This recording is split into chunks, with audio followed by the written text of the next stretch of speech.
42 years ago, a small team of astronauts embarked on a groundbreaking mission. Their objective, to explore a distant, uncharted region of space known for its unpredictable gravitational anomalies.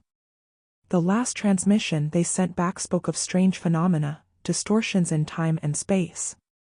Then, silence. The team was never heard from again, presumed lost in the void. Over the decades, that region became known as the Twilight Zone, a place where time itself seemed to warp. No one dared to approach it, until now. The latest advancements in technology had made it possible to chart a course back to the Twilight Zone. A new team was assembled, each member chosen for their expertise in fields like temporal physics, advanced navigation, and survival under extreme conditions. Among them was Alara Matthews, a young scientist driven by a deeply personal reason. Her father, Captain William Matthews, had been one of the astronauts lost in that fateful mission 42 years ago. As their ship, the Helios, neared the Twilight Zone, Alara felt a growing knot of anxiety and excitement in her chest. All her life, she had grown up with the stories of her father's bravery and the tragedy of his disappearance. But now, as they approached the mysterious zone, one thought consumed her mind: what if he's still alive? The mission briefing was simple: enter the Twilight Zone, conduct a detailed survey, and investigate the possible effects of temporal anomalies. But as they crossed the boundary into the region, something strange happened. The stars outside the ship seemed to slow, their light stretching and distorting as if time itself had taken a breath and held it. "Commander," one of the technicians reported, his voice filled with confusion, "we're detecting a significant slowdown in temporal flow." "How significant?" the commander asked. The technician's fingers danced across the console. "Rough estimates suggest that for every hour we experience, only minutes pass out there." Alara's heart skipped a beat. Her mind raced as the implications hit her. If time is moving slower here, could it be possible? Could my father still be alive? Her thoughts swirled with the possibilities. The fear, the hope, everything merged into a single pulse of raw emotion. She glanced out of the viewport, eyes scanning the distant, desolate landscape. Somewhere out there, her father's team had vanished. But maybe, just maybe, they hadn't been lost to time after all. The Helios touched down on the surface with a soft thud, kicking up clouds of dust that swirled lazily in the alien air. The landscape was barren, a stretch of jagged rocks and desolate plains that seemed frozen in time. Every shadow, every ripple in the ground appeared as though it had been carved into place by an unseen hand. It was unsettlingly still, as if even time itself had abandoned this place. Alara stepped out of the ship, her boots crunching softly on the rocky ground. The air was breathable, though it carried a heavy stillness, an unnatural calm that only added to the eerie atmosphere. As the rest of the team disembarked, their faces reflected a mixture of awe and trepidation. "Temporal scans are active," Commander Blake announced. "Keep an eye on your readings. We have no idea how the time distortion might affect us here." Alara barely heard the commander's words. Her attention was fixed on the horizon, where the faint outline of a massive mountain range loomed in the distance. Somewhere out there, in that vast, silent expanse, was the last known location of her father's mission. As the team moved forward, they deployed their equipment, scanning the area for any signs of temporal anomalies or disturbances. But Alara couldn't shake the feeling that they weren't alone. The landscape felt, watched, as though something was lingering just beyond sight, waiting. "Dr. Matthews," came a voice through her earpiece. It was Lieutenant Harris, the team's chief engineer. "We're picking up some strange readings about 2 kilometers to the west. Could be remnants of the previous mission's equipment." Alara's heart leaped. Equipment? Could it be remnants of her father's team? Without hesitation, she nodded to Harris. "Let's check it out." The trek was arduous. Every step felt heavier, as though the air itself resisted their movement. The time distortion made the world feel sluggish, as if reality was bending around them. Minutes felt like hours, and yet, strangely, time outside the zone seemed to pass quickly. Finally, they reached the coordinates Harris had indicated. There, half buried in the rocky ground, was what remained of a crashed spacecraft. The hull was corroded, and the markings were barely legible, but Alara recognized it instantly, the Athena, the ship her father had commanded. Her breath caught in her throat as she approached the wreckage. She had always imagined what it would be like to find the ship, to uncover the fate of her father and his crew. But standing here, face to face with the reality of it, was something else entirely. "Alara," Harris called out from a few meters away. "You might want to see this." She turned and hurried over to where Harris stood, his hand pointing to a series of footprints in the dust. Fresh footprints. Alara's heart pounded in her chest. "These can't be from the original mission, can they?" Harris knelt down, running his fingers over the edges of the prints. "Judging by the depth and clarity, they're recent. Very recent." A surge of hope flooded through her. Could it be? She stood up and scanned the horizon once more. Somewhere out there, in this frozen landscape, someone was still alive. And in her heart, she knew who it was. Without waiting for the others, Alara set off in the direction the footprints led. Every step filled her with a mix of anticipation and fear. The farther she walked, the more her mind raced. If he's still alive, what has happened to him? She hadn't gone far when, through the haze of dust and time, she saw a figure. Motionless, standing alone among the rocks. As she got closer, the figure became clearer, and her heart nearly stopped. It was him. Her father. But not as she remembered him. Alara's legs felt heavy as she walked, her mind unable to comprehend what her eyes were seeing. The figure before her was unmistakable, it was her father. His posture was rigid, his back to her, standing alone against the desolate backdrop of the twilight zone. "Dad?" Her voice was barely a whisper, trembling with disbelief. The figure didn't move at first. He stood motionless, like a statue carved out of the very rock around him. But slowly, as if recognizing her voice, he turned. Alara's heart skipped a beat as his face came into view. It was him, William Matthews, her father, but time had not been kind. His face was worn, his skin weathered by years of exposure to the elements. His hair, once dark and full, was now streaked with silver. But his eyes, those deep, piercing eyes, remained the same. "Alara?" His voice was hoarse, as if it hadn't been used in years.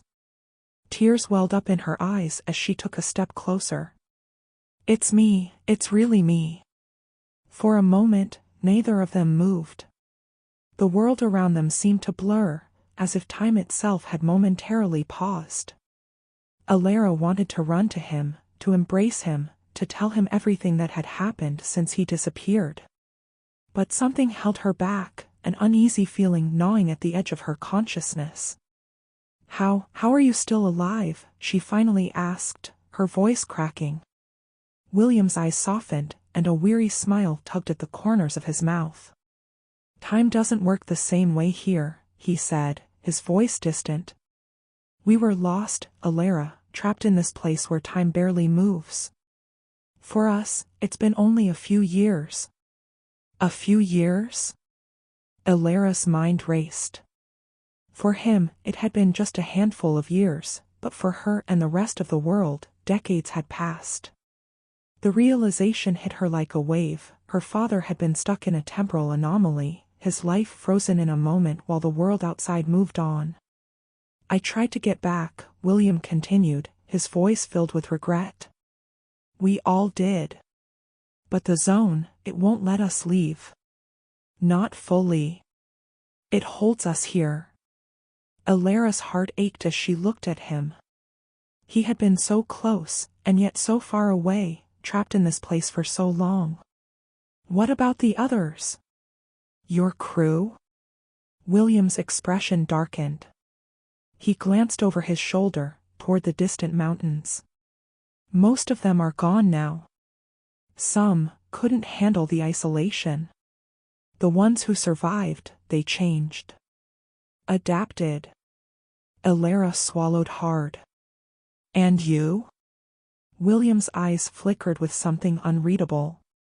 I adapted too. There was a strange, hollow emptiness in his words that sent a shiver down Elara's spine. She took a step closer, her hand outstretched, but William stepped back, his face shadowed by something she couldn't quite place. Dad, we can bring you home.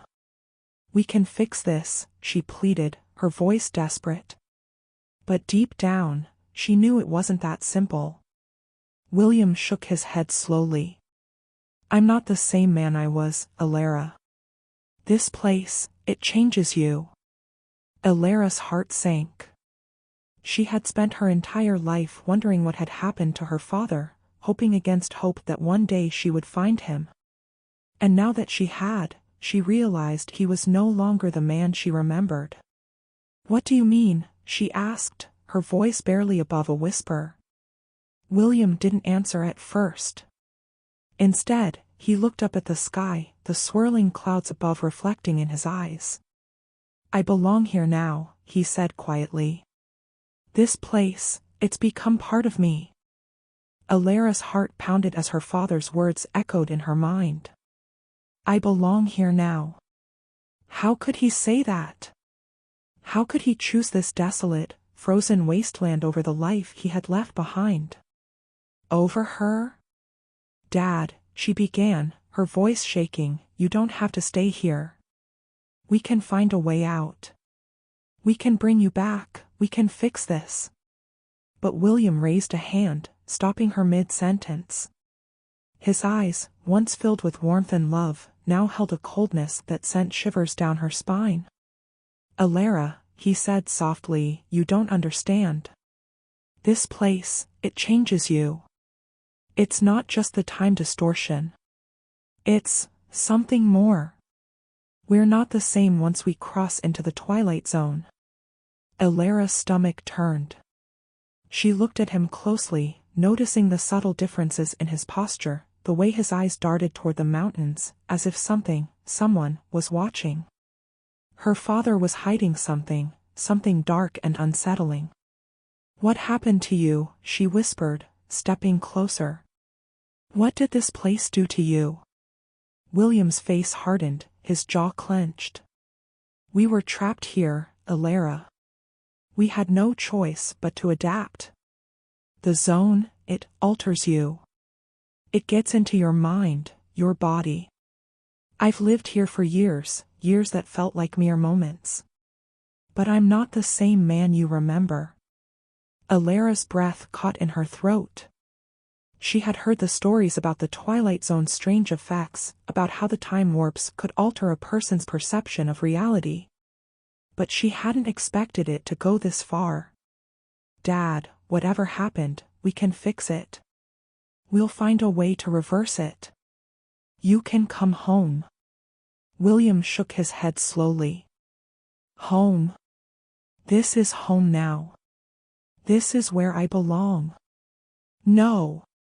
Elara's voice broke as she fought back tears. You belong with us. With me.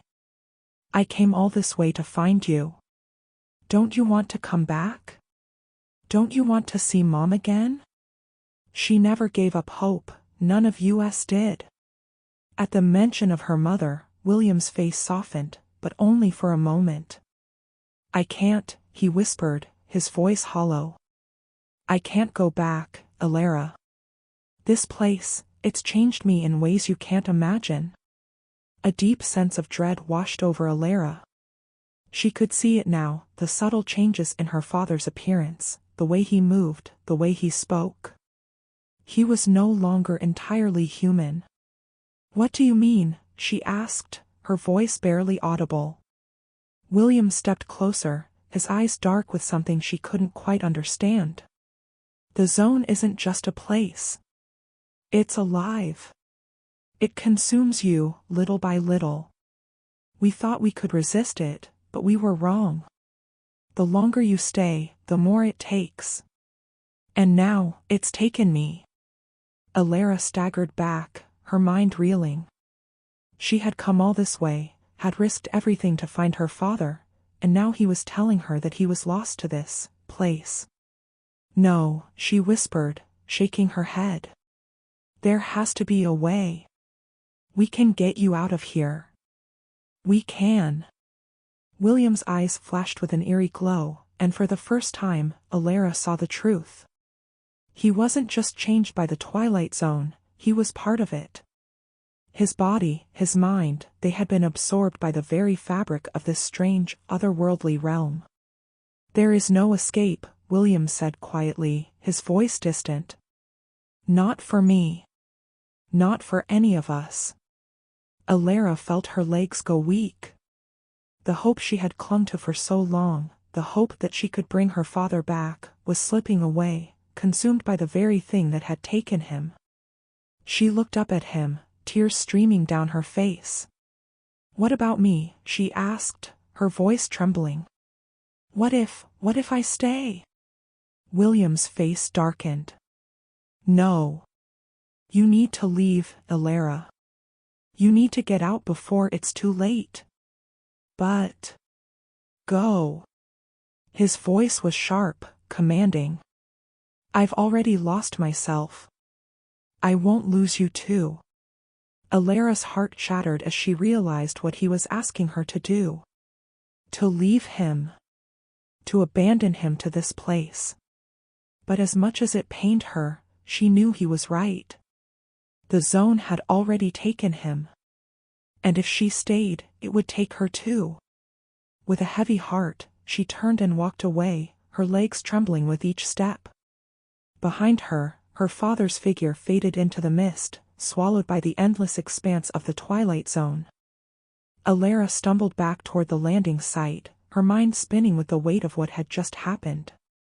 Every step felt like she was moving through a thick fog, each breath heavy with grief. She had come to find her father, but now she realized he was lost to her in ways she could never have imagined. Behind her, the Twilight Zone loomed, an invisible force that had claimed her father, body and soul. The air felt heavier as she neared the Helios, and her heart ached with every beat. She had to leave him behind. He had made that clear. But the thought of abandoning him to this cursed place was almost too much to bear. As she approached the ship, Commander Blake and the rest of the crew were waiting, their faces etched with concern. Alara, what happened? Blake asked, stepping forward. For a moment, Alara couldn't find the words. Her mind was filled with the image of her father's haunted face, the eerie glow in his eyes, the way the Twilight Zone had consumed him. But she forced herself to speak, her voice barely above a whisper. He's still alive, she said, her throat tight. But, he's not the same. Blake's brow furrowed. What do you mean? Alara shook her head, struggling to keep her composure. The zone, it changes you. He's been here so long that it's taken him. He's part of it now. A heavy silence fell over the crew as the weight of her words sank in. They all knew the risks of venturing into the Twilight Zone, but none of them had anticipated this. We have to leave, Alara said finally, her voice hollow. Before it takes us too. Blake nodded grimly and signaled the crew to prepare for departure. As they boarded the ship, Alara took one last look at the horizon, her heart heavy with loss. Somewhere out there, her father was still standing in the mist, watching, waiting. He was alive, but he was no longer the man she had known. The Helios lifted off the ground, its engines humming as it ascended into the sky. Alara stared out the viewport, her eyes fixed on the fading landscape below. The Twilight Zone was a blur of swirling mist and shadow, a place where time and reality had become twisted beyond recognition. As the ship broke free of the zone's boundaries, Alara felt a strange sensation wash over her. It was as if a weight had been lifted, as if the zone's grip had finally released her. But the relief was short-lived.